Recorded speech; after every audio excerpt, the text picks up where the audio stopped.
Welcome back to Revenge Room. Today's story is called My Daughter-in-Law Gave Me 3 Days to Apologize in Public. I gave her 24 hours to leave my house. She stood in the middle of my living room surrounded by family and delivered her ultimatum like a queen addressing a servant. You have 7 days to apologize in front of everyone, or I will make sure they all know what kind of father you really are. My own son stood behind her silent, unable to meet my eyes. She had taken over my home, controlled my finances, spoken about me as if I were already dead, and now she wanted me to kneel. What she did not know was that I had already found the hotel receipts in my son's jacket. I had already seen the name of the man she was meeting. I had already discovered that her affair partner was not just a lover, but a real estate attorney who had been researching how to take my house. She thought I was a broken old man with nowhere to go. She thought my silence meant surrender. She was wrong. Because 7 days later, when she gathered everyone to watch me apologize, I stood up and said 6 words that made her face turn white. You have 24 hours to leave. But here is what makes this story different. The woman who saved me was not alive to see it. My late wife knew about my daughter-in-law's true nature before I did, and from beyond the grave, she had been protecting me all along. If you stay until the very end, you will witness a twist you never saw coming, a betrayal deeper than you imagined, and a moment of justice that will stay with you long after this video ends. This is not just revenge. This is dignity reclaimed. Let us begin. My name is Walter Brooks. I'm 69 years old, a retired civil engineer who spent 4 decades designing bridges and highways across the Midwest. I built things that lasted, structures meant to endure storms and time and the weight of thousands of lives passing over them. I thought I understood strength. I thought I knew what it meant to stand firm. But nothing in 40 years of engineering prepared me for the moment my own daughter-in-law tried to demolish me in front of my entire family. It was a Sunday afternoon in late October, the kind of crisp autumn day Martha always loved. She had been gone 2 years now, taken by cancer that moved faster than any of us expected. The house still smelled like her sometimes, especially in the kitchen where she used to hum while cooking. I kept her lilies by the window, watered them every morning, talked to her when no one was listening. Maybe that made me sentimental. Maybe it made me weak in some people's eyes. But that house, every beam and nail of it, held 40 years of our life together. I was not ready to let it go. Lauren had organized the gathering. She called it a family dinner, an excuse to bring everyone together before the holidays. My brother Richard came with his wife. My niece drove down from Portland. Caleb's college friends stopped by. The living room filled with people I had known for decades, faces that should have meant safety. Lauren moved through them like a hostess at a charity gala refilling drinks.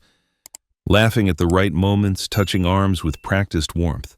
She was good at performance. I had watched her perfect it over the 5 years since she married my son. The argument started over something small. I mentioned that the thermostat seemed too high, that I preferred to keep the house cooler to save on heating costs. It was my house after all. I had paid off the mortgage 15 years ago.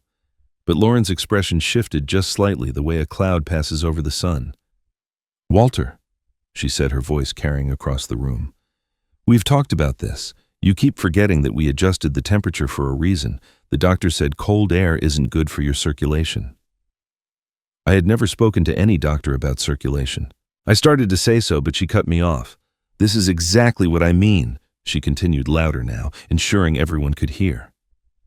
You forget conversations. You contradict yourself. Last week you left the stove on for 3 hours. I found it still burning when I came home. That was a lie. I had made tea that afternoon and turned off the burner before the kettle even whistled. But the room had gone quiet. I could feel eyes on me, weighing, wondering. Lauren, I said carefully, I think there's been a misunderstanding. She laughed, but there was no warmth in it. A misunderstanding, Walter, this is what I'm talking about. You can't even remember what happened last week. How are we supposed to trust you with household decisions, with finances, with anything? I looked at Caleb. My son stood near the fireplace holding a glass of wine he had not touched. His eyes were fixed on the floor. He said nothing. He did not look at me. I think, Lauren said, stepping closer, her voice dropping to something almost gentle, which made it worse, that you owe everyone here an explanation, or better yet, an apology, for making this so difficult, for refusing to accept help, for being so impossible to live with. The room was silent. My brother studied his shoes. My niece pretended to check her phone. No one spoke. No one defended me. Lauren smiled. "You have 7 days, Walter, 1 week to apologize in front of everyone, to admit that you've been difficult, that you need help, that you're grateful we're here to take care of you. If you don't, I'll make sure everyone knows exactly what kind of father you really are." I could have argued. I could have listed every lie she had just told, every manipulation I had witnessed over 5 years. But I looked around that room at the faces avoiding mine, at my son who still would not meet my eyes, and I understood something clearly. Words would not win this fight. Not today. Not against someone who had been preparing the battlefield for years. So I said nothing. I simply looked at Lauren for a long moment, letting her see something she had never bothered to notice before. Then I turned and walked to my bedroom, closing the door softly behind me. I learned later that everyone assumed I had surrendered. They thought the old man had finally broken. But in the corner of the room, a woman named Elaine, my neighbor of 3 years, watched me go with different eyes. She told me afterward what she whispered to herself as my door clicked shut. "There he is." Martha said I'd know when it started. The morning after the gathering, I woke before dawn, as I always do. The house was silent. Caleb and Lauren would not stir for another 3 hours, which meant I had the kitchen to myself. I made coffee in the old percolator Martha bought at a yard sale 30 years ago, the one Lauren kept threatening to replace with something modern. I sat at the table where my wife and I had shared 10,000 breakfasts, and I thought about the life that had led me to this moment. I built this house in 1984. Every beam, every joint, every nail driven straight, because that was how my father taught me. Martha and I were young then, barely 30, full of the kind of hope that comes from not knowing how much the world can take from you. We raised Caleb in these rooms. We celebrated promotions and mourned losses. We grew old together in the way you only understand when you look back and realize the years went faster than you ever imagined. When Martha got sick 3 years ago, she made me promise not to sell. "This house is us," she said. "Don't let anyone take it." I kept that promise. What I did not anticipate was that keeping the house would mean losing control of it. After Martha died, Caleb called me every day for 2 months. He worried about me living alone, about the silence, about whether I was eating properly. I appreciated his concern even when it felt excessive. Then Lauren suggested they move in. "Just temporarily," she said, "until you're back on your feet." I should have seen the calculation behind her smile. I should have remembered that Lauren never did anything without a plan. But grief makes you careless. Loneliness makes you agree to things you would otherwise question. They moved in 6 weeks after the funeral. At first, Lauren was helpful. She organized the kitchen, updated the bathroom fixtures, planted new flowers in the garden. She handled bills that I found too painful to open because Martha's name was still on them. Gradually, so gradually, I did not notice until it was too late, she began making decisions without asking. She changed the internet provider. She canceled the newspaper subscription I had maintained for 40 years. She rearranged furniture that had not moved since 1992. When I objected, she treated me like a child having a tantrum. "Walter, these changes are for your own good. You can't keep living in the past." When I tried to discuss finances, she said Caleb handled everything now, and I should not worry. When I asked to see bank statements, she told me the accounts had been consolidated for efficiency, and the paperwork was too complicated to explain. I had built bridges that carried 18-wheelers, but apparently I could not be trusted to understand my own money. The worst part was how she spoke about me when I was standing right there. She would tell visitors that I was adjusting, that I had good days and bad days, that they were doing their best with a difficult situation. She painted me as a burden she had graciously agreed to carry, and no one, not my brother, not my old friends, not even Caleb, ever asked for my side of the story. The doorbell rang around noon. I was not expecting anyone, and Lauren had taken Caleb to some appointment she had not bothered to explain. I opened the door to find Elaine standing on the porch with a covered pot in her hands. "Vegetable soup," she said. "Martha's recipe, or as close as I could get from memory." I had known Elaine for 3 years, ever since she moved into the house next door. She was a widow herself. Quiet and kind, the sort of neighbor who waved from her garden but never intruded. Yet something about her had always struck me as familiar, as if she carried a piece of something I had lost. She set the soup on the kitchen counter and looked around the room with an expression I could not quite read. She always kept lilies by that window, Elaine said. White ones. She told me once they reminded her of your wedding. I stared at her. How did you know that we've only spoken a handful of times? Elaine smiled, but there was something guarded in it. Martha mentioned it, before she passed. You barely knew her. She was already sick when you moved here. Some people share a lot in a short time. Elaine turned toward the window, avoiding my eyes. She used to hum while she cooked. Did you know that old songs from the 50s? She said her mother taught her. My chest tightened. Martha had hummed those songs for 40 years, always the same ones, always slightly off-key in a way that made me love her more. How could a neighbor of 3 years know something so intimate? Martha always planned ahead, Elaine said quietly. She never left anything to chance. Before I could ask what she meant, Lauren's car pulled into the driveway. Elaine gathered her things quickly as if she had been caught somewhere she should not be. At the door, she paused and looked back at me. Thank you for the soup, I said, still confused. Elaine nodded, but she did not move. Her eyes held mine with an intensity that felt like a message I was not yet able to decode. That night, after Lauren and Caleb had gone to bed, I stood in my closet looking at the small safe mounted in the back wall.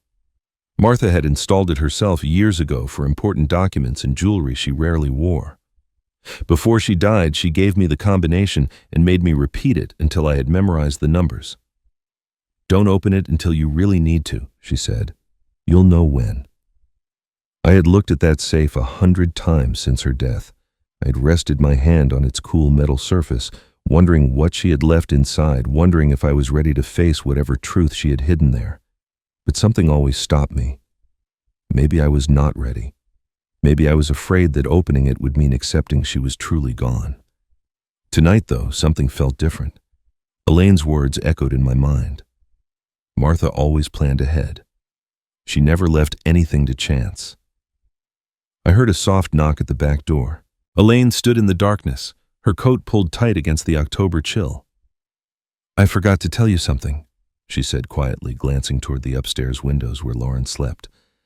Martha would want you to fight back Walter, and she made sure you could. Elaine's words stayed with me through the night. I lay awake until nearly 3 a.m, staring at the ceiling, listening to the house settle around me. Martha made sure you could. What did that mean? What had my wife prepared that I did not know about?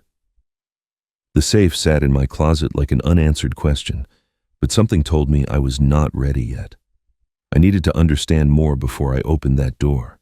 I needed to know exactly what I was fighting. The next morning, I started paying attention in ways I had not before. Lauren had trained me over 2 years to be invisible, to occupy space without making demands, to accept whatever role she assigned me. But invisibility has its advantages. When people stop noticing you, they stop being careful around you. Tuesday was laundry day. Lauren had designated it one of my approved chores. Something to make me feel useful while keeping me away from anything important. I gathered clothes from the hampers as I always did, separating colors from whites, checking pockets out of habit. Martha used to tease me about it. You'd think after 40 years, you'd trust me not to leave tissues in my jeans, she would say. But I never stopped checking. That habit saved me. In the inside pocket of Caleb's gray sport coat, I found a receipt. The Westbrook Grand Hotel, one of those upscale places downtown where business travelers stay when they want to impress clients. $487 for one-night room for 2 guests, dated 3 weeks earlier, October 3rd. I remembered that date because Caleb had told me he was attending a conference in Chicago. He had been gone for 3 days. Lauren mentioned it several times, complaining about having to handle everything alone while he traveled. But this receipt was not from Chicago. The Westbrook Grand was 40 minutes from our house. The name on the payment line made my stomach drop. Derek Simmons, Esq. Not Caleb. Someone else entirely. I stood in the laundry room for a long time, holding that slip of paper, feeling the ground shift beneath me. A different man might have stormed upstairs demanding answers. A younger version of myself might have confronted Caleb the moment he walked through the door. But I had spent 40 years building things that lasted, and I knew the first rule of construction: never tear down a wall until you understand what it is holding up. I folded the receipt carefully and put it in my wallet. Then I finished the laundry as if nothing had happened. That afternoon, while Lauren was at her yoga class and Caleb was at work, I sat down at the old desktop computer in the study. Lauren had tried to move it to the basement twice, claiming it was an eyesore, but I insisted on keeping it. She did not know I still used it. She assumed I was too old to understand technology, which was another assumption that would cost her. I typed Derek Simmons into the search bar. The results appeared instantly. Derek Simmons, Esquire, founding partner of Simmons & Associates, specializing in real estate, law, property transfers, and estate planning. His photo showed a man in his mid-40s with silver-streaked hair and the kind of confident smile that came from winning more negotiations than he lost. His firm's website boasted about helping clients navigate complex property matters, including trust modifications and ownership restructuring. Real estate attorney, property transfers, estate planning. Warning bells rang so loudly in my mind I was surprised Lauren could not hear them across town. I began searching more carefully. Lauren kept a small desk in the corner of the bedroom she shared with Caleb, a place where she handled what she called household administration. I had never looked through it before, respecting what I assumed was her privacy. That respect ended now. In the bottom drawer, hidden beneath a stack of old magazines, I found more receipts. The Westbrook Grand again. Different dates, different amounts. 3 visits over the past 4 months. Each one coincided with a time Caleb had been traveling for work. Each one was paid by Derek Simmons. This was not a single indiscretion. This was a pattern. And the involvement of a real estate attorney made me certain this was about more than romance. I returned everything to its exact position and went to the one place in the house Lauren had never touched. Martha's old filing cabinet sat in the corner of the garage, covered with a drop cloth surrounded by boxes of holiday decorations Lauren kept meaning to throw away. I had not opened it since the funeral. It felt too much like disturbing her grave. But Martha always planned ahead. Elaine's words echoed again. She never left anything to chance. The cabinet was unlocked. Inside, organized with Martha's characteristic precision, I found folders labeled by year, by topic, by purpose. Near the back, behind tax returns from 2015 and warranties for appliances we no longer owned, I found a folder labeled Legal Documents Important. Martha's handwriting, the same neat script she had used for grocery lists and birthday cards, and the notes she left on my pillow when she woke before me. Inside was a single sheet of paper with a name and address and a phone number. Jonathan Pierce, attorney at law. Below, the contact information Martha had written in blue ink. Call him when you're ready. He knows everything. There was also a yellow sticky note attached to the inside of the folder. The adhesive had dried over the years, but the note remained in place. Martha's handwriting, again smaller this time, as if she was sharing a secret. The house is protected. They can't touch it. I sat on the cold concrete floor of my garage, holding that folder, and I understood something that changed everything. Martha had known. Maybe not the specifics, maybe not the affair or the conspiracy, but she had seen something in Lauren that I had missed, and rather than warn me in a way that might have started a fight I could not win, she had prepared defenses I was only now discovering. I went back inside the house and locked myself in the study. My hands trembled slightly as I dialed the number Martha had left. It rang once. It did not even complete the second ring before someone answered. Walter? The voice was calm, as if this call had been expected. Martha told me you'd call someday. I've been waiting 2 years for this.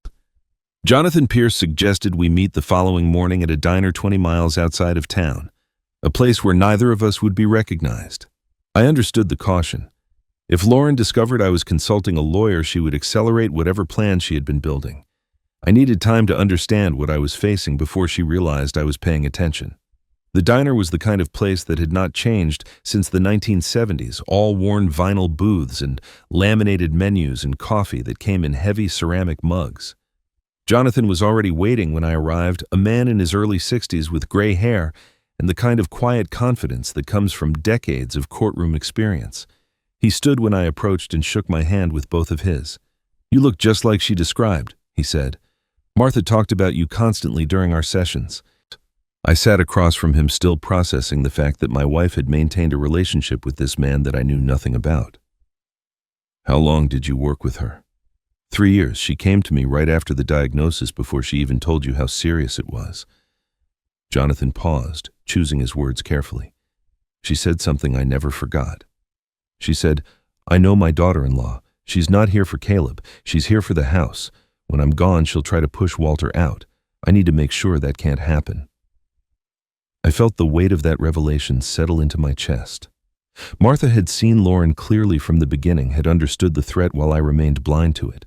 She had spent her final years preparing defenses I was only now discovering. "What did she ask you to do?" I asked. Jonathan opened a leather briefcase beside him but did not remove anything yet. "She asked me to prepare everything. Legal structures, documentation, contingencies for scenarios she hoped would never happen. I have it all here, but I'm not going to show you the details yet. First, you need to understand the full picture. You need to see what they're planning so you know exactly why Martha built what she built." I wanted to argue, to demand he show me everything immediately, but Jonathan had the calm certainty of a man who had been through this before, and I recognized that Martha had chosen him for a reason. I nodded and let him continue. "Tell me what's been happening at home," he said. "Everything you've noticed, no matter how small." I told him about the receipts about Derek Simmons, about the pattern of hotel visits that coincided with Caleb's business trips. Jonathan listened without interrupting, occasionally making notes on a small pad. When I finished, he leaned back and exhaled slowly. "That confirms what I suspected. Someone has been making inquiries about your family trust at the county records office. The requests came from a real estate attorney named Derek Simmons. He's been researching the property deed, the trust structure, looking for weaknesses." Jonathan's expression hardened. "They're planning something, Walter, and based on the timeline, I'd say they're almost ready to move." Before I could respond, my phone buzzed with a text from Lauren. "Running errands. Don't forget to take your medication." She had started sending these reminders 6 months ago, the part of her campaign to establish that I needed supervision. I showed the message to Jonathan without comment. "She's building a paper trail," he said. "Every text like this, every comment to neighbors about your confusion, it's all designed to create a narrative. If it ever comes to a legal battle, she'll have months of evidence suggesting you're mentally declining." I thought about the past week, about the small incidents I had dismissed as misunderstandings. Lauren mentioning to our neighbor, Mrs. Patterson, that I had left the stove on. Lauren suggesting to Caleb within my hearing that perhaps they should look into options for me assisted living facilities where I could get proper care. Lauren presenting me with papers 2 nights ago, a simple transfer. She called it something to make estate planning easier. The house goes to Caleb eventually anyway. I had pretended to consider those papers. I told her I needed time to read them carefully, that my eyes were not what they used to be. She had smiled and said, "Of course, take all the time you need," clearly believing that confusion would eventually lead to compliance. "She wants me to sign the house over," I said. She presented it as something routine. Jonathan nodded grimly. "That's the end game. Get you to transfer ownership voluntarily, then establish that you're mentally unfit to reverse the decision. By the time anyone realizes what happened, it'll be too late." He paused. "Unless you let them walk into the trap Martha already set." "What trap?" Jonathan reached into his briefcase and withdrew a sealed envelope yellowed slightly with age. Martha's handwriting spelled my name across the front. He slid it across the table but kept his hand on it for a moment. "Martha left instructions, very specific instructions. She said when you were ready, when you finally called me and understood what you were facing, I should tell you something." He lifted his hand from the envelope. "She said, 'The trap is already set. All Walter has to do is let them walk into it.'" I stared at the envelope, at my name written in the hand of a woman who had loved me for 43 years. She had been dying when she wrote this, knowing she would not be there to protect me herself, knowing that someday I would need weapons she could only prepare but never wield. "Don't open it yet," Jonathan said. "There's more you need to understand first, about the trust, about documents Lauren signed years ago without reading carefully, about what happens when someone violates certain clauses they didn't know existed." He stood and left money on the table for the coffee. "I'll be in touch tomorrow. For now, go home. Let Lauren think her plan is working. Let her believe you're the confused old man she's been telling everyone about." He paused at the door and looked back at me. "The hardest part of any trap is waiting for the prey to step into it. Martha knew that. She waited 3 years. Can you wait a little longer?" I looked at the envelope in my hands, at the weight of my wife's final gift. "I've been waiting my whole life," I said. "A few more days won't matter." Jonathan called this next evening and asked me to meet him at his office after hours. Lauren had gone to dinner with friends and Caleb was working late, which gave me a window of several hours without questions. I drove across town as the sun set behind the hills, thinking about the envelope still hidden in my closet, still unopened. Jonathan had told me to wait, and I was beginning to understand why, the full picture he had said. I needed to see everything before the pieces would make sense. His office occupied the second floor of a modest brick building downtown, the kind of place that suggested competence without flash. Jonathan was waiting at the door and led me to a conference room where documents were already spread across the table. Legal papers folders, photocopies of signatures I recognized. He poured us both coffee and sat across from me with the manner of a man about to deliver news that would change everything. "Before I show you anything," he began, "I need you to understand how your house is actually owned. Not how Lauren thinks it's owned, not how Caleb probably assumes, but the legal reality Martha created." I nodded and he continued. "The house is held in a living trust. Martha established it 12 years ago and you are the sole trustee. That means you have complete control over the property. You can sell it, modify it, transfer it, or do nothing at all. No one else has any ownership rights whatsoever." He paused to let that sink in. "Caleb and Lauren live there under what's called permitted residency. They're guests, Walter, legal guests whose permission to stay can be revoked at any time by the trustee, by you." I stared at him.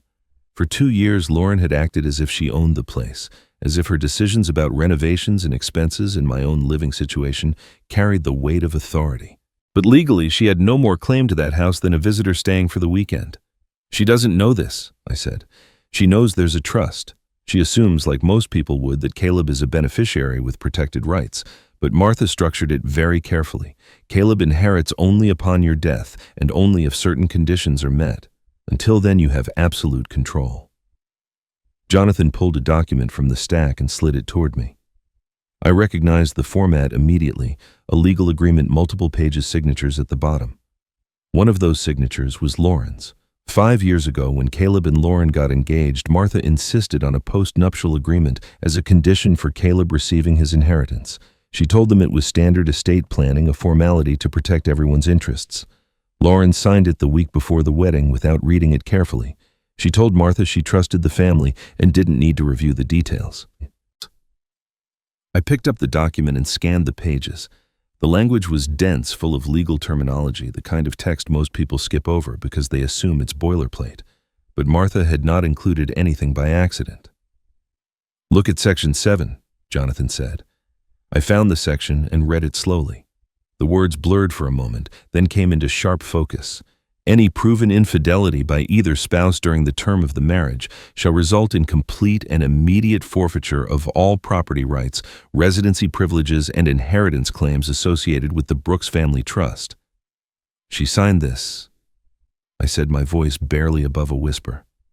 "She signed it. And here's the part that makes it nearly ironclad." Jonathan pointed to another document, a single page with Lauren's signature at the bottom. Before signing, Lauren was offered independent legal counsel to review the agreement. She declined in writing, stating that she trusted the family and saw no need for outside advice. That waiver eliminates almost any argument she could make later about not understanding what she agreed to. I sat back in my chair, overwhelmed by the scope of what Martha had built. My wife, dying of cancer, had spent her final months constructing legal fortifications around me. She had seen Lauren clearly when I could not have recognized the threat while I remained blind to it, and had prepared defenses that would hold even after she was gone. "How did she know?" I asked. "We'd only known Lauren for a year when this was signed." Jonathan's expression softened. "Martha told me she noticed things, small things most people would miss. She said Lauren looked at your house the way a real estate agent looks at a listing. Calculating square footage, estimating value, mentally redecorating. Not the way someone looks at a family home they're joining. Not the way someone looks at a place they want to belong to." He leaned forward, his voice quieter now. "Martha couldn't prove anything. She had no evidence of bad intentions, just instincts built from 65 years of reading people. So she did the only thing she could. She prepared defenses. She built walls. She spent her last year making sure that if her suspicions were ever confirmed, you would have everything you needed to protect yourself." I thought about Martha in those final months, weakened by treatment, knowing her time was short. She could have spent those days resting, accepting letting go. Instead, she had fought a battle I did not even know was coming, wielding legal documents like weapons protecting me from an enemy I had welcomed into our home. "Your wife was remarkable," Jonathan said. "She knew she couldn't protect you forever, so she made sure you could protect yourself." I looked at the post-nuptial agreement again, at Lauren's careless signature at the clause that would unravel everything she had been building. The affair with Derek Simmons, the hotel receipts, the pattern of betrayal I had uncovered in the laundry room, all of it now carried weight that Lauren could never have anticipated. "Did Martha know about the affair?" I asked. Jonathan paused, and something flickered in his eyes. "She suspected. She told me once that Lauren seemed too comfortable, too confident, as if she had backup plans Martha couldn't see." He picked up his coffee, then set it down without drinking. "But she told me something else, too. She said, 'Lauren's not smart enough to do this alone. When the affair surfaces, look for the real partner.'" The question of the real partner haunted me as I drove home from Jonathan's office. Derek Simmons, the real estate attorney. The man whose name appeared on hotel receipts that should have carried my son's. But there was another question that troubled me more deeply, one that had nothing to do with legal documents or property schemes. My son had stood silent while his wife humiliated me. My son had avoided my eyes for 2 years. My son had become a stranger living in the same house, and I needed to understand why before I could decide what came next. I found my opportunity 3 days later. Lauren announced she was meeting a client for drinks, which I now understood meant something else entirely. Caleb was in the garage pretending to organize tools he never used, avoiding the empty house the way he avoided everything that required confrontation. I walked out and stood beside him, watching him move wrenches from one drawer to another without purpose. "You don't have to do that," I said. "Those tools haven't been touched since your mother got sick." Caleb froze, his hand suspended over a socket set. He didn't turn around. "I just thought I'd clean up a little, make some space." "Caleb." I kept my voice gentle, the way I used to speak to him when he was a boy afraid of thunderstorms. "Look at me." He turned slowly, and I saw something in his face I had not allowed myself to recognize before. Not indifference, not cruelty, fear.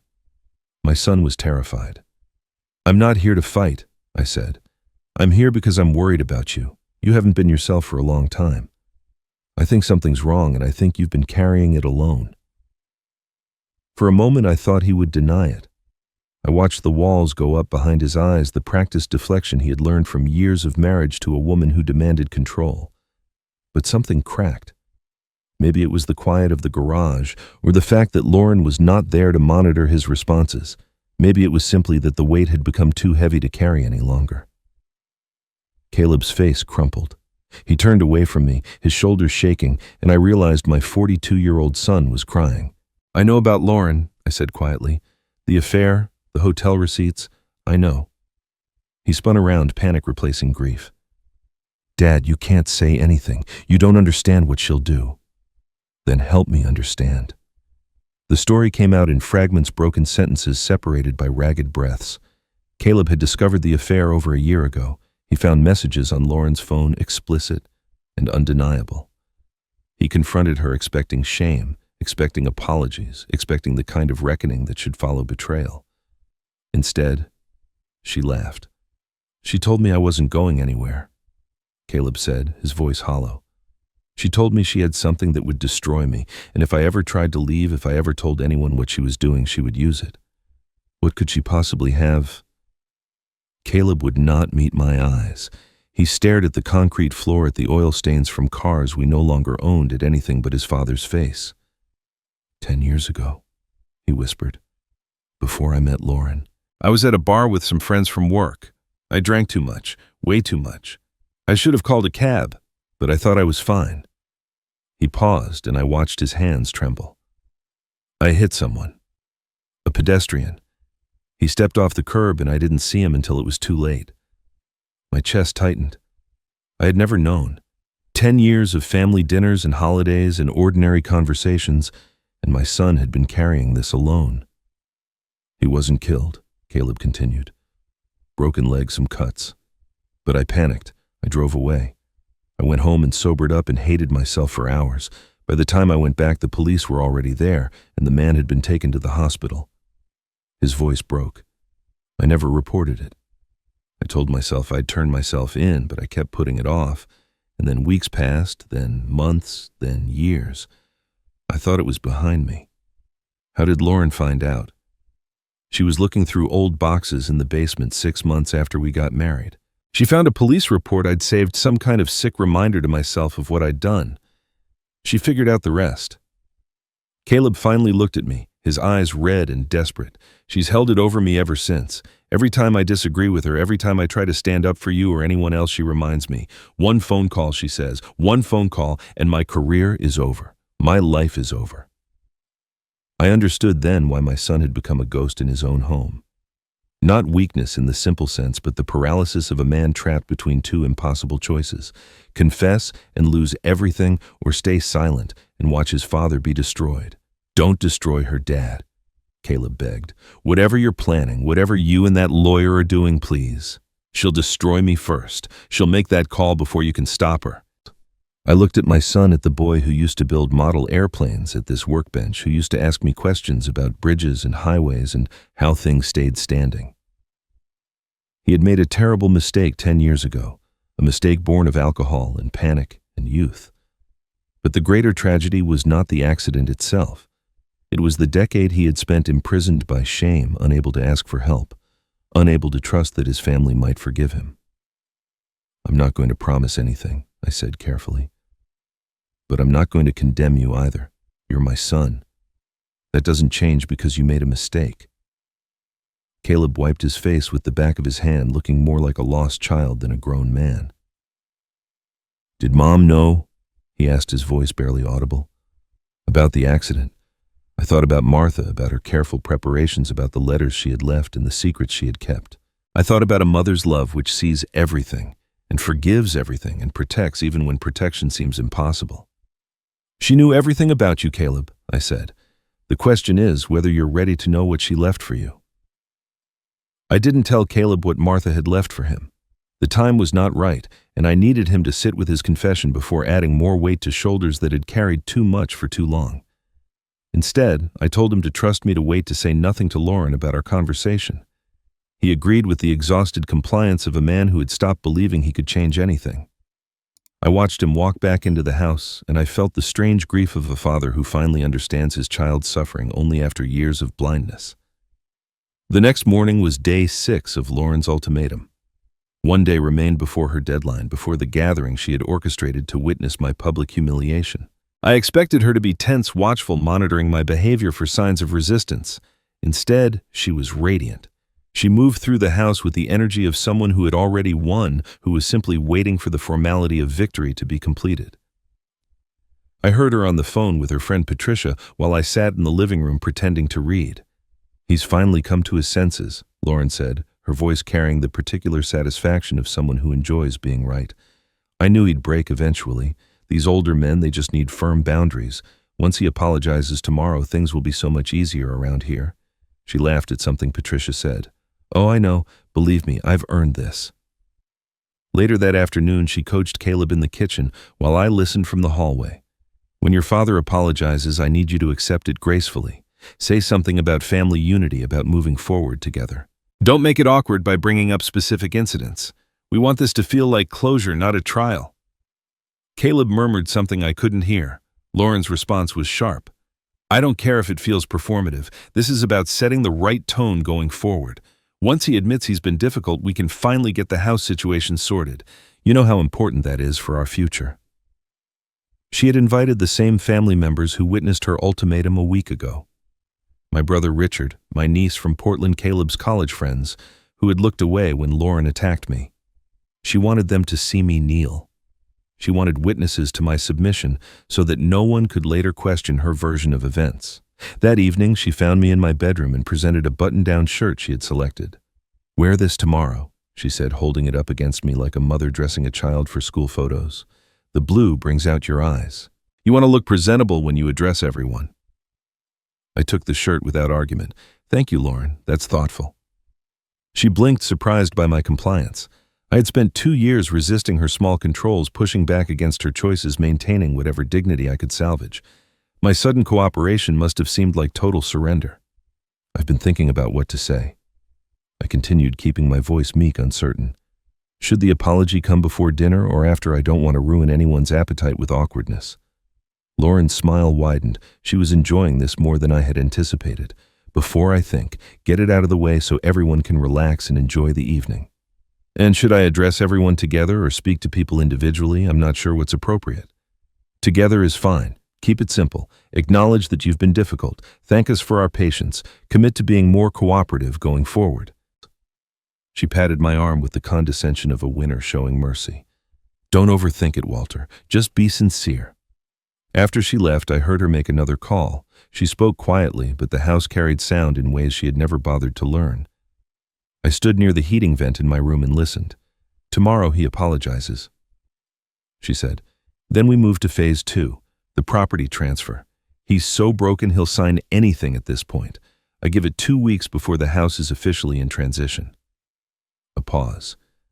No, Derek, I'm not being overconfident. You haven't seen him. He's defeated. The old man has nothing left. I memorized her words. They would be useful later. That evening, Lauren found me one more time. She sat across from me at the kitchen table with a folder. I recognized the transfer papers she had presented days earlier, the ones I had pretended to consider.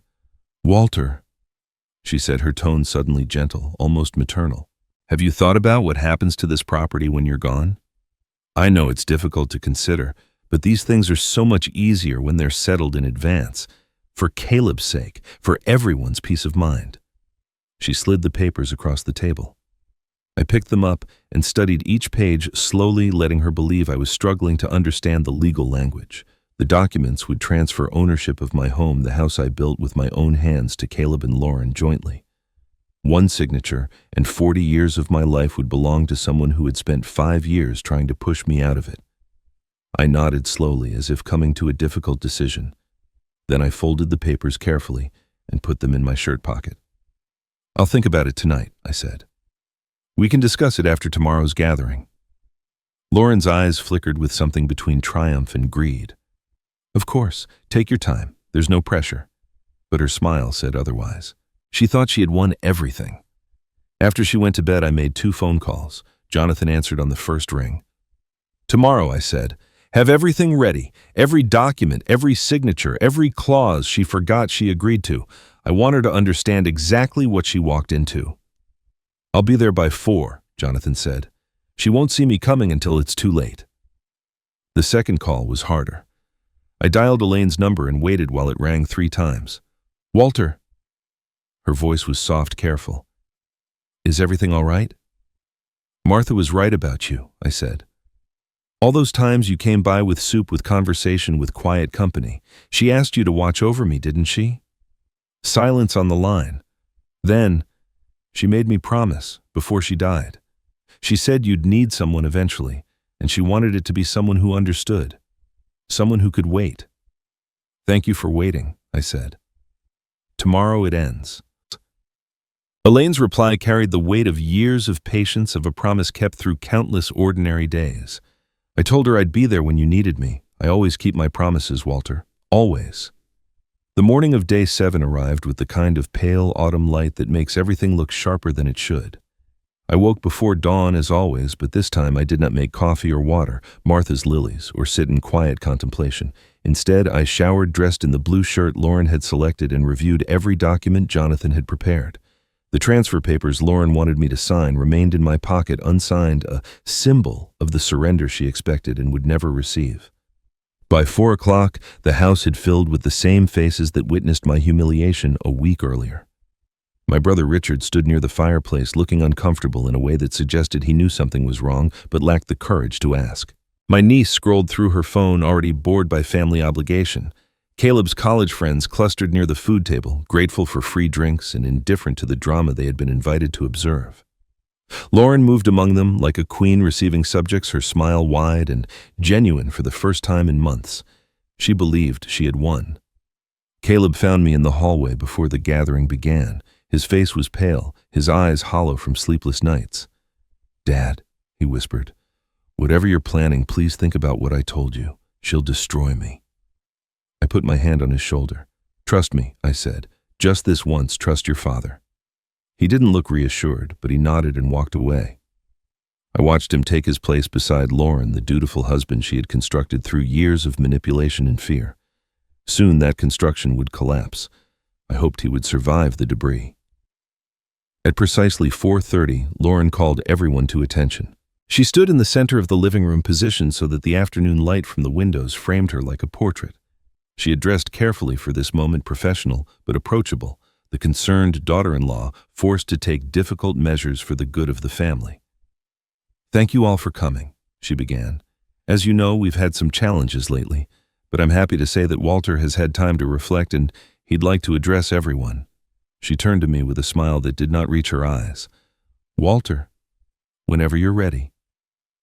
I stood slowly, letting everyone believe my hesitation was reluctance. I walked to the center of the room, feeling the weight of their expectations. They thought they were about to witness an old man's surrender. They were wrong. "Thank you all for being here," I said, keeping my voice steady. "Lauren is right that I've had time to reflect this week. I've thought about this house, about family, about what it means to build something and watch others try to take it away." Lauren's smile flickered the first crack in her confidence. "I've also thought about honesty," I continued. "About the difference between what people say and what they do. About secrets kept in hotel rooms 40 minutes from here at a place called the Westbrook Grand." The room went silent. I saw confusion on most faces, but Lauren's expression shifted to something closer to alarm. "Lauren," I said, turning to face her directly, "you have 24 hours to pack your belongings and leave this house." For a moment, no one moved. The words hung in the air like smoke after an explosion. Then chaos erupted. Richard started asking questions. My niece looked up from her phone for the first time all afternoon. Caleb's friends exchanged glances, suddenly aware they had walked into something far more serious than a family dinner. Lauren recovered first. "Walter, what are you talking about? Have you been drinking?" "This is exactly the kind of confused behavior I warned everyone about." I reached into my pocket and withdrew the hotel receipts I'd collected over the past week. The Westbrook Grand Hotel, October 3rd, October 17th, November 2nd. Room for 2 guests. Payment by Derek Simmons, Esquire. I laid each receipt on the coffee table, one after another. "Derek Simmons, real estate attorney specializing in property transfers. Your affair partner, Lauren. Or should I say your business partner?" "Those are fake," Lauren said, but her voice had lost its confidence. "You fabricated those. Everyone knows you've been getting confused, making things up." "The hotel will confirm the reservations. The credit card company will confirm the charges. Derek Simmons himself might be harder to reach since I understand he's made inquiries about this property at the county records office." I kept my voice flat, almost clinical. "You've been planning this for a long time. The affair was never just about romance. It was about the house." Lauren's mask cracked further. Denial gave way to anger. "You senile old man. You think anyone will believe you over me? I've spent 2 years taking care of you, putting up with your stubbornness, your refusal to accept help. Everyone here has seen how difficult you are." "I've seen the transfer papers you wanted me to sign," I continued, ignoring her outburst. "Joint ownership to you and Caleb, except Caleb doesn't know that Derek Simmons has been researching how to challenge living trusts, does he? This was never about my son. This was about you and your partner taking everything." "I'll destroy you," Lauren hissed, stepping closer. "I'll tell everyone what you've done, what you've put this family through. By the time I'm finished, no one will believe a word you say." "This is my house," she continued, her voice rising to something between a scream and a sob. "I've lived here for 2 years. I've taken care of this place, taken care of you. This is my house too." I looked at her with the calm that comes from absolute certainty. "No, Lauren, it never was. It never will be. And here's why." The doorbell rang. Lauren froze, suddenly aware that the script had departed entirely from her expectations. I walked to the door and opened it to reveal Jonathan Pierce standing on the porch, a leather briefcase in his hand and the expression of a man who had been waiting years for this moment. "Good afternoon," Jonathan said, stepping inside. "I apologize for the interruption, but I believe my presence is required." Lauren stared at him. "Who the hell are you?" Jonathan set his briefcase on the table and opened it with deliberate precision. He withdrew a stack of documents and spread them across the surface, each one a piece of the architecture Martha had built years before. "Mrs. Brooks," he said, his voice carrying the weight of absolute legal authority. My name is Jonathan Pierce. I'm the attorney who prepared your post-nuptial agreement 5 years ago. I'm here to explain exactly what you signed and what you're about to lose." Jonathan spread the documents across the dining table with the precision of a man who had rehearsed this moment many times. The room had gone silent, the earlier chaos replaced by the kind of stunned quiet that follows an explosion. Lauren stood near the fireplace, her face cycling through emotions too quickly to catalog. Richard and the other guests pressed against the walls, suddenly aware they had become witnesses to something far more serious than family drama. 5 years ago, Jonathan began, his voice carrying the measured cadence of a courtroom, you signed a post-nuptial agreement as a condition of your marriage to Caleb Brooks. You were told it was a formality, standard estate planning to protect everyone's interests. You declined independent legal counsel, stating in writing that you trusted the family and saw no need for outside review. He held up a single page. This is your signature on that waiver. This is your handwriting confirming you understood what you were signing. Lauren's jaw tightened. That document was a formality. Everyone said so. What everyone said and what the document contains are two different things. Jonathan turned to a flagged section of the agreement. Section 7, paragraph 3. I'll read it aloud so there's no confusion. Any proven infidelity by either spouse during the term of the marriage shall result in complete and immediate forfeiture of all property rights, residency privileges, and inheritance claims associated with the Brooks family trust. The words hung in the air. I watched Lauren's expression shift from defiance to something closer to fear. You signed this clause, Jonathan continued. You initialed it separately as required. You acknowledged in writing that you understood its implications. The affair you've been conducting with Derek Simmons for the past 4 months constitutes proven infidelity under the terms you agreed to. You can't prove anything, Lauren said, but her voice had lost its edge. Hotel receipts don't prove infidelity. They prove someone stayed at a hotel. Jonathan reached into his briefcase and withdrew another folder. Credit card statements showing joint purchases. Phone records showing hundreds of calls and messages between your number and Mr. Simmons's number. Photographs from the hotel's security system obtained through proper legal channels showing you and Mr. Simmons entering and exiting room 417 together on 3 separate occasions. He laid each piece of evidence on the table like cards in a game he had already won. The burden of proof required by the agreement is preponderance of evidence, not beyond reasonable doubt. This evidence exceeds that standard considerably. Lauren grabbed the table's edge as if the floor had shifted beneath her. The house, she said, her voice barely above a whisper. Caleb and I have lived here for 2 years. We have rights. You have permitted residency, Jonathan corrected. The house is held in a living trust with Walter Brooks as sole trustee. He has absolute authority over the property. Your residency was granted by his permission and can be revoked at his discretion. He turned another page. Furthermore, the infidelity clause specifically addresses residency privileges.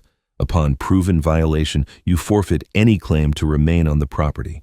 Walter has given you 24 hours, which is more generous than the agreement requires. I watched Lauren's world collapse in real time. Every assumption she had made, every calculation about power and control, every belief that she understood the rules of this house, all of it crumbled as Jonathan methodically dismantled her position. There's something else, Jonathan said, and his tone shifted to something harder. Something you should know about your partner, Mr. Derek Simmons. Lauren looked up sharply. Jonathan produced a thin folder and opened it to reveal newspaper clippings, court documents, photographs from other states. Derek Simmons has done this before, 3 times that we've been able to document, possibly more. He targets elderly individuals, particularly widowers with significant property assets. He establishes romantic relationships either directly or through intermediaries and manipulates property transfers. When the schemes collapse, he disappears. He spread the evidence across the table. A court filing from Arizona 2 years ago. A fraud investigation in Nevada settled out of court. A civil suit in New Mexico dismissed when the plaintiff died before trial. In each case, the same pattern: an older person, a manipulated transfer, a vanishing partner. Lauren, Jonathan said, looking at her directly for the first time. You weren't Derek's partner. You were his tool. He found you, recognized your ambition and your position in this family, and recruited you into a scheme he's run many times before. The property transfer papers you've been pressuring Walter to sign are nearly identical to documents from his previous operations. You were following his playbook without realizing it." Lauren's face went white. She fumbled for her phone, nearly dropping it as she pulled up Derek's contact. She pressed call. I watched her listen to it ring, then ring again, then fall to voicemail. She hung up and called again and again. By the 15th attempt, her hands were shaking so badly she could barely hold the device. "The number you're calling has been disconnected," she said, reading from her screen. "No, that's not possible. I spoke to him 2 days ago. He said—" She stopped, suddenly aware of everyone watching her. "He said we were almost done. He said once Walter signed, we'd be set." "He's gone," Jonathan said without sympathy. "That's what he does. When a scheme fails, he disappears. New state, new identity, new target. You were useful to him until you weren't. Now you're a liability he's already forgotten." Lauren sank into a chair, her phone still clutched in her hand. The woman who had orchestrated my humiliation a week ago, who had controlled this household through manipulation and fear, who had believed herself the architect of an unbeatable plan, that woman had vanished. In her place sat someone who had just realized she was never the predator. She was prey that had been convinced it was hunting. The room remained frozen.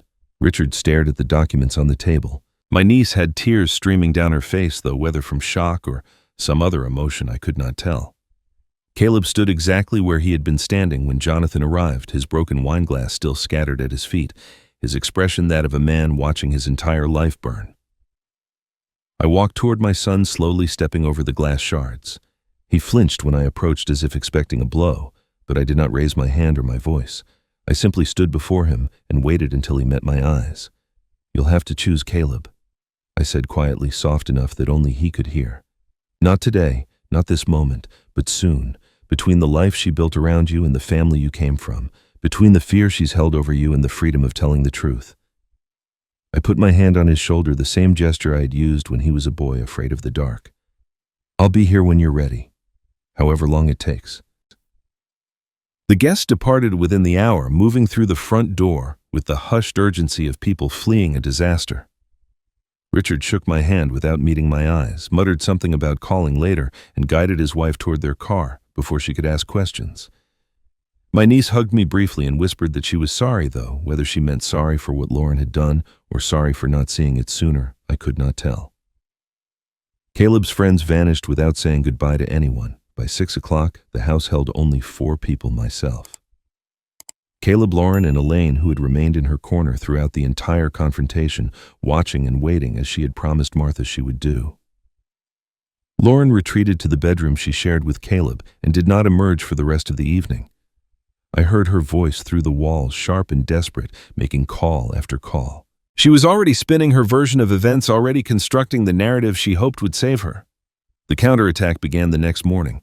Lauren called my brother Richard before breakfast, weeping into the phone about how Walter had ambushed her, how the documents were fabricated, how she feared for her safety living with a man who had become so paranoid and vindictive. She called her own family with variations of the same story. She called friends, colleagues, anyone who might listen. "Walter is unstable," she told them. "He's been declining for months. This is what dementia looks like. He forged those receipts to drive me out of the house." But Lauren had miscalculated. The people she called had been in that room. They had seen Jonathan Pierce spread evidence across the table with the methodical precision of a prosecutor. They had watched Lauren cycle through denial, anger, threats, and desperation in the span of minutes. They had heard her call Derek Simmons 15 times while her hands shook. Her version of events required them to disbelieve what they had witnessed with their own eyes, and that was a bridge too far even for people inclined to give her the benefit of doubt. By the 3rd day, her campaign had begun to collapse. Richard called me directly, apologizing for not speaking up sooner, admitting he had suspected something was wrong but lacked the courage to intervene. My niece sent a long email describing how uncomfortable Lauren had always made her, how she had noticed the way Lauren spoke about me when I was not in the room. One by one, the witnesses aligned against Lauren's narrative simply by telling the truth about what they had seen. The professional consequences followed swiftly. Lauren worked at a marketing firm downtown, a position she had leveraged for social status and networking opportunities. By the end of the week, rumors had reached her colleagues. Someone who had attended the gathering mentioned the confrontation to someone else, who mentioned it to someone at Lauren's office. The details spread like fire through dry grass. Within days, Lauren was called into a meeting with Human Resources and informed that she was being placed on administrative leave pending an internal review. The official reason was unspecified personal matters affecting her professional capacity. The real reason was that her carefully constructed image had cracked and the firm wanted distance from whatever scandal was brewing. Her social circle evaporated with similar speed.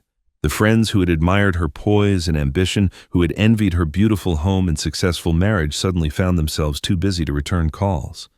Lunch invitations stopped arriving. Group texts went quiet.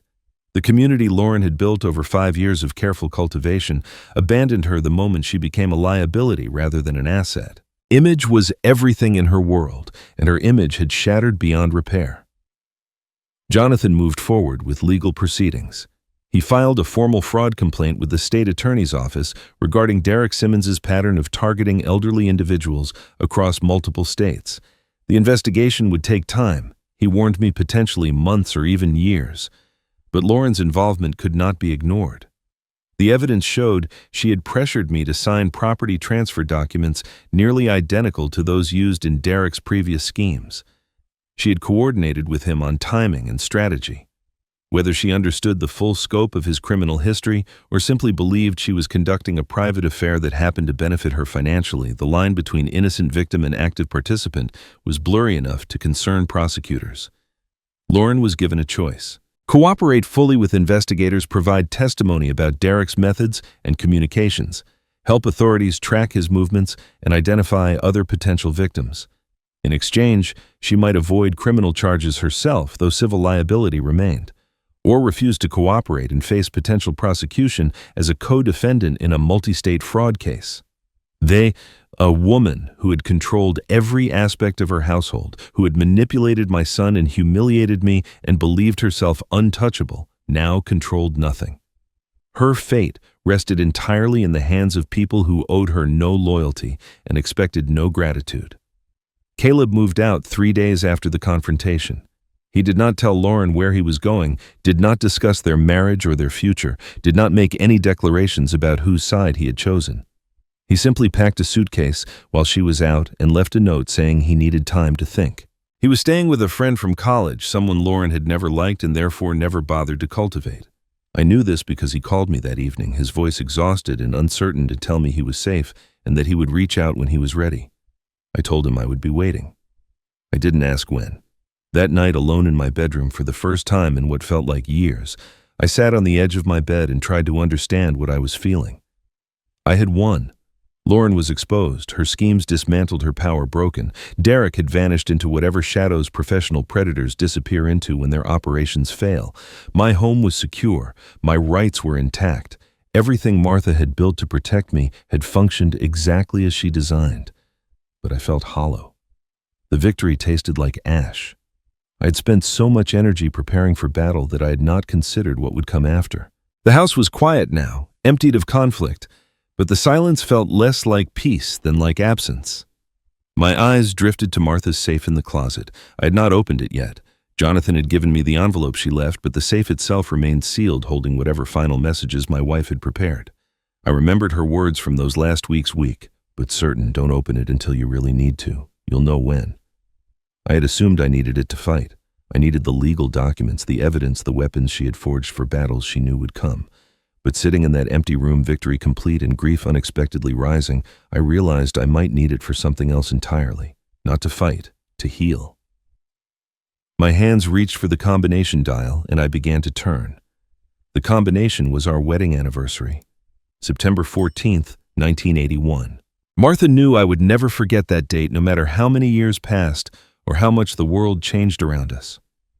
The dial clicked into place, and the small door swung open with a soft creak that sounded almost like a sigh.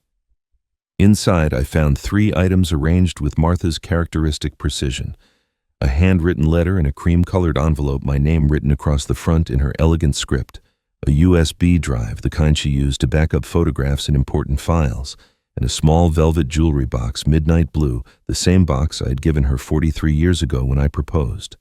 I opened the jewelry box first. Inside, resting on white satin, was Martha's wedding ring. The simple gold band I had placed on her finger in a small church while our families watched and our futures stretched before us like an open road. She had worn it every day of our marriage, never once removing it, not even when arthritis made her knuckles swell. But she had insisted on being buried without it. I thought it strange at the time, assumed it was some final wish I did not understand. Now I realized she had left it here in this safe, waiting for me to find it when I needed her most. I slipped the ring onto my pinky finger as far as it would go, and felt the cool metal warm against my skin. The letter was dated 3 months before her death. Her handwriting remained steady, though I knew by that point the cancer had already begun stealing her strength. She must have written it on one of her better days when determination overpowered exhaustion. My dearest Walter, the letter began. If you're reading this, what I feared has happened. I hoped I was wrong. I prayed every night that my suspicions were just the paranoia of a dying woman grasping for control over something, anything, in a world that was slipping away. But I knew Lauren from the moment I met her. Not what she did, I never had proof of that, but what she was. I watched how she looked at our home when she thought no one was paying attention. Not with love, not with the warmth of someone joining a family. With calculation. She measured rooms' estimated values, assessed what could be gained. I saw it because I was looking for it, because something in her smile never reached her eyes. I couldn't prove anything.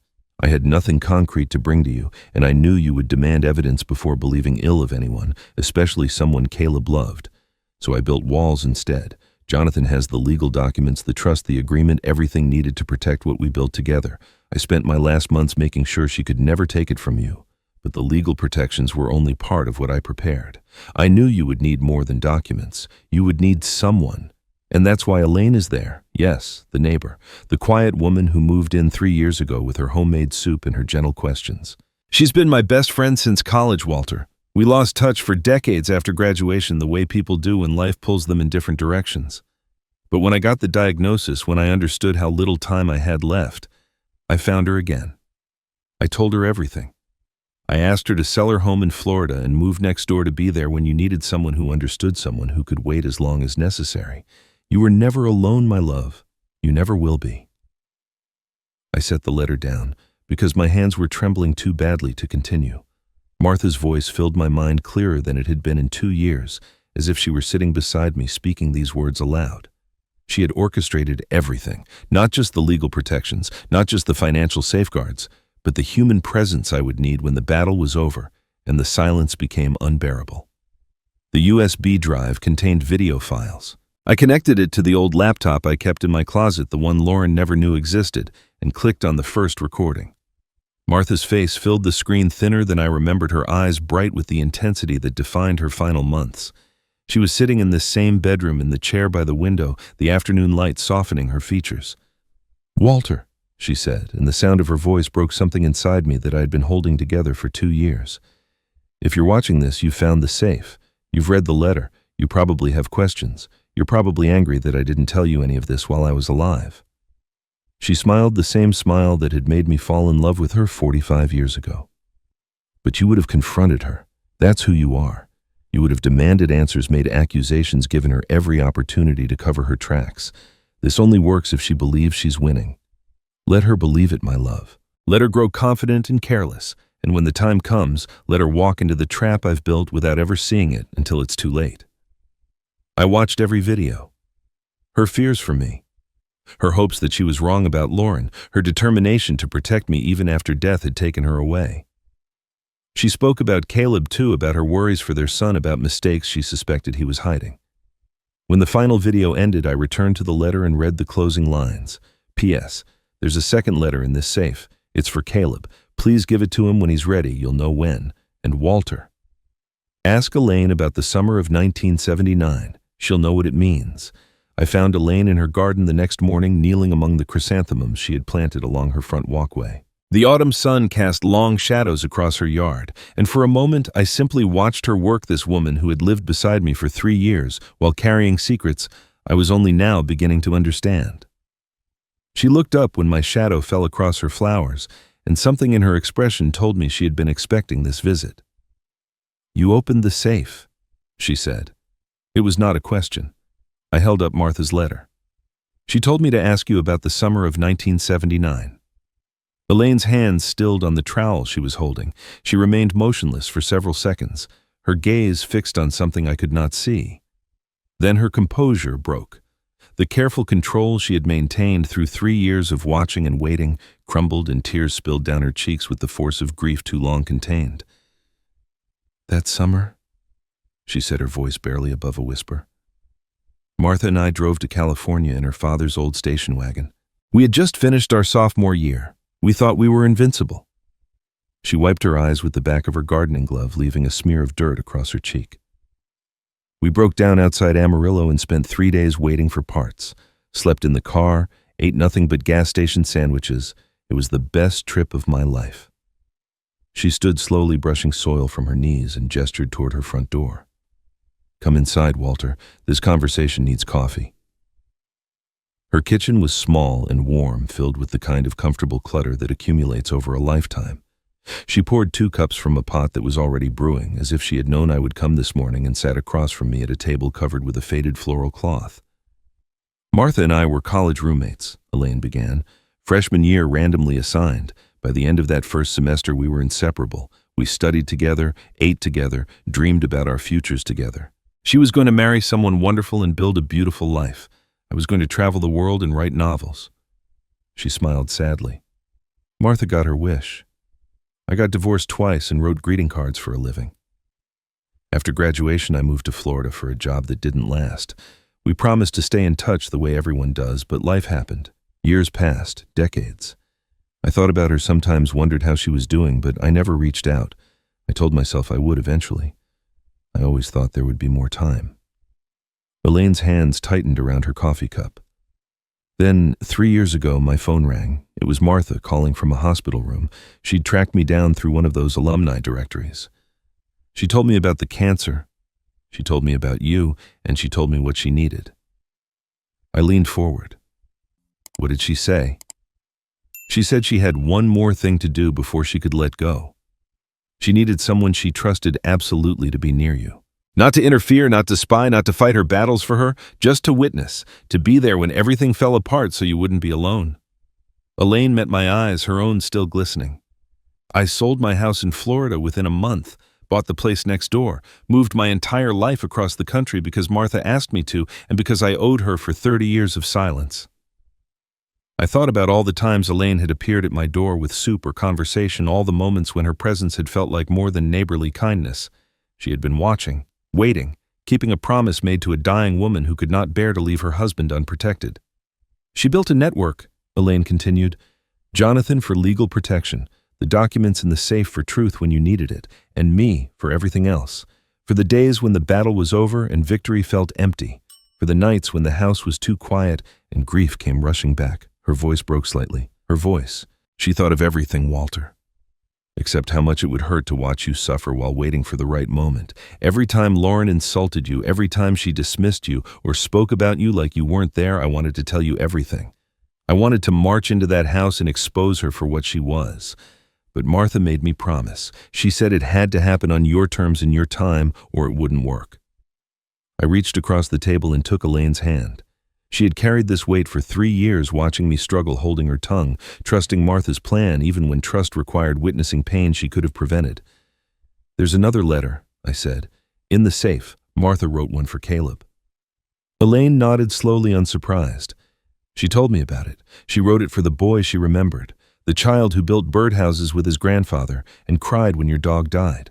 Not the man he became, but the son she believed was still in there somewhere, buried under years of fear and bad choices. She believed he could find his way back. More than believed, she was certain of it. Elaine squeezed my hand. "The question isn't whether Martha had faith in Caleb. The question is whether you do. Do you believe your son can find his way back, Walter? Because that letter won't mean anything unless you're ready to give him the chance." 3 weeks passed after my conversation with Elaine. The autumn deepened into something colder, leaves falling from the trees in my yard like paper memories drifting to the ground. I spent those weeks in a strange kind of peace, tending to Martha's lilies, sharing morning coffee with Elaine, waiting for whatever would come next. The battle was over, but the aftermath continued unfolding in ways I could only observe from a distance. Lauren's world collapsed completely during those 3 weeks. The administrative leave from her marketing firm became permanent termination when the fraud investigation expanded. Her employer released a carefully worded statement about parting ways due to circumstances unrelated to job performance, but everyone understood the truth. The woman who had built her career on image and influence had become a liability no company wanted to carry. Her carefully curated social media presence, once a showcase of professional success and domestic perfection, became a target for gossip. Old colleagues shared the story with barely concealed delight, adding details that may or may not have been accurate, spreading rumors that grew wilder with each retelling. The friends who had envied her now savored her downfall with the particular satisfaction people reserve for those who fall from heights they never deserved. She moved into a budget motel on the edge of town, the kind of place that rents by the week and asks no questions. I learned this from Jonathan, who tracked her movements as part of the ongoing legal proceedings. Her savings would not last long at this rate. The lifestyle she had cultivated required income she no longer had access to, and the social connections that might have helped her find new employment had evaporated the moment she became associated with scandal. The investigation into Derek Simmons expanded beyond anything I had anticipated. Authorities located him in Arizona, where he had already begun targeting another elderly widower with the same methods he had used before. His arrest made regional news, and suddenly the scope of his operations became clear. 4 states, at least 6 victims, a pattern of predation stretching back nearly a decade. Lauren's involvement could not be ignored, but prosecutors recognized the difference between architect and instrument. They offered her a deal: full cooperation and testimony in exchange for reduced charges. She would likely avoid prison, but she would carry a fraud conviction for the rest of her life. Every background check, every job application, every attempt to rebuild would be shadowed by that record. She had 30 days to decide. Caleb remained caught between worlds during those weeks. He was living in the spare room of his college friend Marcus, a man Lauren had always dismissed as beneath her social standards. He was neither with his wife nor with me, suspended in the limbo of someone who has lost everything familiar, but not yet found anything to replace it. I gave him space. I did not call or visit or pressure him to make decisions he was not ready to make, but I did give Elaine permission to deliver Martha's letter. She brought it to him on a Tuesday afternoon, 3 weeks after the confrontation. I do not know exactly what passed between them, only that Elaine returned looking drained and hopeful in equal measure. "He read it while I was there," she told me. "He didn't say anything for a long time. Then he started crying and he couldn't stop." Martha's letter to Caleb was shorter than the one she wrote to me, but no less powerful. Elaine had seen it before. Delivering it had helped Martha compose certain passages during those final months when writing became difficult. The letter spoke of the boy Martha remembered, not the man he had become. She wrote about the child who built birdhouses with his grandfather in the backyard, spending entire summer afternoons sanding wood and painting tiny perches. She wrote about the teenager who cried for 3 days when our old dog passed away, who insisted on burying him beneath the oak tree and visiting the grave every morning for a month. She wrote about a young man who once told her with the earnestness only a child can muster that he wanted to be good like Dad when he grew up. And she wrote about forgiveness. "I know you're carrying something heavy," Martha had written. "I don't know what it is, but I can see its weight in your eyes. Mistakes don't define you, Caleb. How you face them does. Please find your way back. Your father will be waiting." 2 days after receiving the letter, Caleb's phone buzzed with a text from Lauren. I learned about this later when he told me everything. The message was simple: "I need you. One last thing. Meet me tomorrow, please." He stared at that message for a long time. I imagine him sitting in Marcus's spare room, the letter from his mother still on the nightstand, the weight of 2 different futures pressing down on his shoulders. Lauren was asking him to choose her one more time to be the weak husband who always bent to her demands to continue the pattern that had imprisoned him for years. Instead, he made a different call. My phone rang at 9 in the evening. Caleb's name appeared on the screen and something in my chest tightened with hope I had not allowed myself to feel. "Dad," he said, his voice rough with exhaustion and something else I could not identify. "We need to talk. About everything. About the accident. About Mom's letter. About what I'm going to do next." He paused, and I heard him take a shaky breath. "Can I come home?" Caleb did not come home that night. He called again the next morning, his voice steadier than it had been, and told me there was something he needed to do first. He would not explain what, only that he had to face Lauren one more time before he could move forward. I wanted to object, to warn him that she would try to manipulate him again, but something in his tone stopped me. This was not the voice of a man being pulled back into a trap. This was someone preparing to close a door. I learned what happened in that meeting later, when Caleb sat across from me in the living room and told me everything. Lauren had asked to meet at a coffee shop near her motel Neutral Ground, where neither of them held advantage. She looked diminished, he said, smaller somehow, as if the collapse of her carefully constructed life had physically reduced her. But her eyes still held the calculation he had learned to recognize over years of marriage. She started with appeals to their history. 5 years together. The life they had built, the plans they had made. She spoke about forgiveness, about second chances, about how everyone makes mistakes. Caleb listened without interrupting, letting her exhaust the softer approach before revealing what she actually wanted. The request came, wrapped in desperation. Lauren needed Caleb to testify on her behalf in the fraud case. She wanted him to tell investigators that Walter had coerced her into signing the post-nuptial agreement, that he had pressured her with threats and manipulation, that the entire case against her was the senile revenge of a confused old man who could not accept his own declining mental state. With Caleb's testimony, her lawyers believed they could challenge the validity of the agreement itself. Without it, she would almost certainly be convicted. "Do this for me," she said, reaching across the table to take his hand. "After everything we've been through, after everything I've protected you from." Caleb understood immediately what she meant. The accident. The secret she had held over him for years, the chain that kept him compliant and silent, no matter how badly she treated him or his father. She was pulling that chain one final time, reminding him of the leverage she possessed. "If you don't help me," Lauren continued, her voice hardening, "I'll tell everyone, your father, your colleagues, the police if I have to. You owe me, Caleb. After everything I've protected you from, you owe me this." For years, that threat had controlled him. The fear of exposure, of consequences, of watching everything he had built crumble because of one terrible night a decade ago. He had sacrificed his dignity, his relationship with me, his own sense of self, all to keep that secret buried. Lauren knew exactly which buttons to push because she had been pushing them for their entire marriage. But something had changed. Martha's letter had broken through walls Caleb had spent years constructing. Her words about the boy who wanted to be good like his father, about mistakes. Not defining a person, about finding the way back, had illuminated something he had been hiding from himself. The accident had not imprisoned him. His shame had. His refusal to face what he had done, to accept responsibility and consequences, had given Lauren power she should never have possessed. Every compromise, every silence, every moment of watching his father be humiliated without speaking up. All of it traced back to a choice he made 10 years ago to run instead of stand. Lauren saw his hesitation and pushed harder. "You don't have a choice here, Caleb. Either you help me or I destroy you.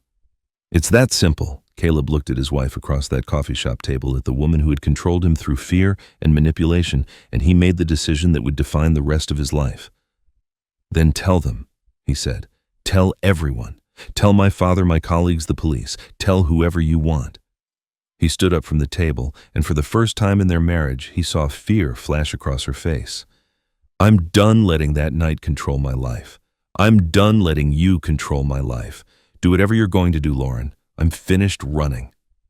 He walked out of the coffee shop and drove directly to the police station. He gave a full statement about the accident from 10 years ago. The drunk driving the pedestrian, he hit the panic that made him flee. The officer who took his statement was patient and thorough. When Caleb finished, he learned that the statute of limitations had expired for most charges related to the incident. He would face a fine and community service for failure to report consequences so minor, compared to the decade of fear he had endured, that he almost laughed.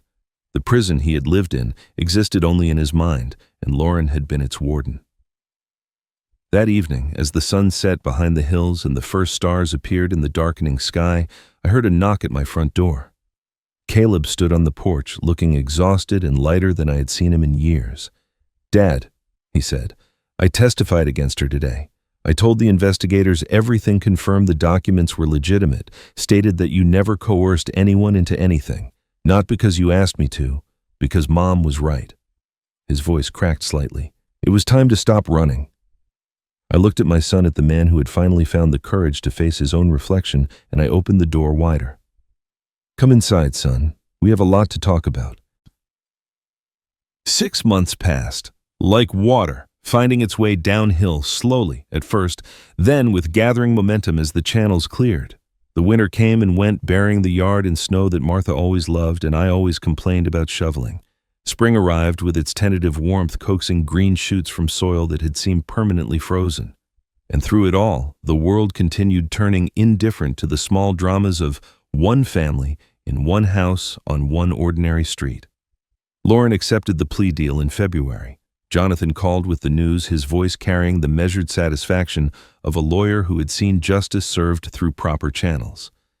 2 years probation, mandatory restitution to Derek's other victims' payments that would consume most of her income for the foreseeable future, and a permanent fraud conviction on her record, a scarlet letter that would follow her through every background check, every job application, every attempt to rebuild. She moved to another state shortly after the sentencing, somewhere in the Midwest where no one knew her name or her history. I heard through Jonathan that she found work at a call center answering customer complaints for a company that sold discount furniture. The woman who had orchestrated dinner parties and spoken about my house as if she already owned it now spent her days apologizing to strangers for delayed deliveries. Not destroyed, I thought when I heard this, but stripped of everything she had schemed to acquire. Derek Simmons faced multiple federal charges across 4 states. His sentencing made local news, a brief segment about a con artist who had preyed on elderly victims for nearly a decade. 15 years in federal prison, the judge announced, with no possibility of early parole. I watched the coverage from my living room, feeling nothing. Not satisfaction, not triumph, not even relief. Just the quiet recognition that a chapter had closed. Caleb began visiting every Sunday in March. The first few visits were awkward conversations, stumbling over years of silence and avoidance. But we kept trying. He would arrive around noon, and we would sit in the kitchen where I had shared 10,000 breakfasts with Martha, drinking coffee and talking about nothing in particular until the nothing became something real. He told me about his therapy sessions, about the work he was doing to understand not just the accident, but the patterns of fear that had controlled him for so long. I listened without judgment, keeping my opinions gentle, even when I wanted to say more. He started dating someone new in April. Her name was Rebecca, a quiet woman who worked as a librarian at the community college. She was nothing like Lauren, which I suspected was precisely the point. He brought her to Sunday dinner in May, and I watched them together with careful attention. Rebecca knew his history. He had told her everything, and she had chosen to stay anyway. That told me more about her character than any conversation could. Elaine and I became genuine companions during those months.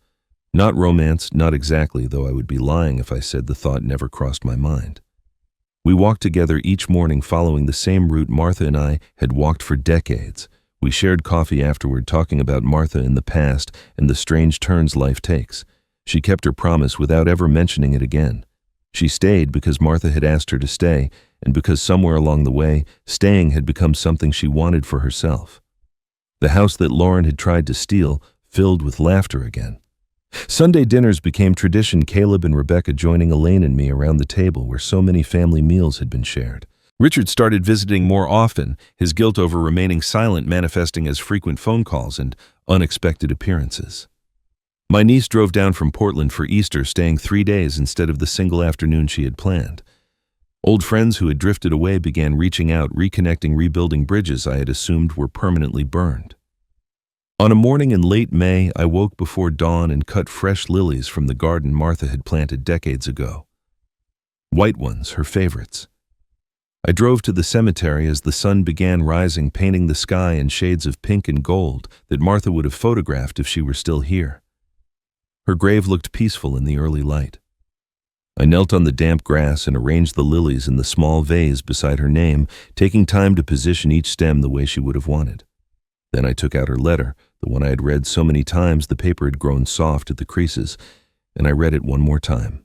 When I finished, I folded the letter carefully and placed it against the headstone weighing it down with a small stone so the wind would not carry it away.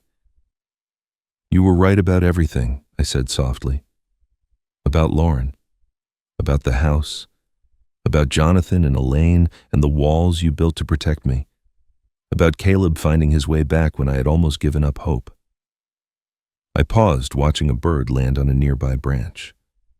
"But mostly you were right about me. You knew I wouldn't need to destroy them. I just needed to refuse to disappear. You gave me the tools to stand my ground, and standing was enough." I remained there for a long while, speaking to Martha about the months that had passed.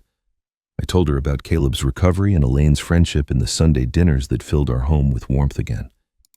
I told her about Rebecca, about how Caleb's eyes lit up when he talked about her, about how I thought Martha would have approved. I told her about the garden I was planning, about the new lilies I intended to plant along the back fence. When I finally stood brushing grass from my knees, I looked toward the parking lot where Elaine waited by my car. She had offered to come with me this morning, understanding without being told that this was a journey I needed to make. She leaned against the hood, patient as always, watching the sunrise. I turned back to Martha's headstone one last time. "Thank you for protecting me," I said. "Even now, 2 years after you left, I can feel your hand in everything. In the documents that saved our home, in the friend who watches over me, in the son who finally found his courage." I touched the cool stone gently. "I love you, Martha. I always will." Then I walked toward Elaine, toward the car, toward the rest of my life. The morning sun warmed my face, and somewhere behind me I could almost hear Martha's voice carried on the spring breeze, telling me what she had always told me, that strength is not measured by volume, that patience is its own kind of power, that the people who love us never truly leave. They thought silence meant surrender. But some men do not need to shout to win. They just need to wait for the right moment and have someone who loved them enough to make sure that moment would come. What a journey Walter took us on today. When I first heard this story, what struck me most was not the revenge itself, but the love that made it possible. Martha spent her final months on this earth, not resting, not grieving her own fate, but building walls to protect the man she loved. She could not be there to fight for him, so she made sure he could fight for himself. That is love in its purest form. This story teaches us something important about strength. We live in a world that often confuses loudness with power. We think the person who shouts the most, who threatens the most, who dominates every conversation must be the strongest one in the room. But Walter showed us a different kind of strength. He watched, he waited, he gathered evidence while Lauren believed she was winning. And when the moment came, he didn't need to raise his voice. The truth was loud enough. If you are watching this and you recognize something familiar in Walter's story, if someone in your life has been slowly taking control, making you feel small, speaking about you as if you do not matter, please hear me when I say this: document everything. Save receipts, save messages, save emails. Talk to a lawyer even if you think you cannot afford one. Many offer free consultations. Knowledge is protection, and preparation is power. Do not wait until you are backed into a corner to start building your defenses. But this story also carries a warning. Lauren believed she was smarter than everyone around her. She dismissed the documents she signed as formalities. She assumed Walter was too old, too confused, too defeated to fight back. Her arrogance blinded her to the trap closing around her. Never underestimate the people you think you have beaten, and never sign anything without reading every single word. To the Calebs out there, trapped by secrets and shame, carrying mistakes that someone else uses to control you, I want you to know that confession is freedom. The prison Lauren built for Caleb existed only because he was afraid of the truth. The moment he chose honesty over fear, her power disappeared. Your mistakes do not have to define you. How you face them does. Thank you for staying until the end. If this story moved you, share it with someone who needs to hear it. Subscribe to Revenge Room for more stories about dignity, justice, and the quiet strength that wins when everything seems lost. Until next time, remember, you are never too old to fight back, and you are never alone.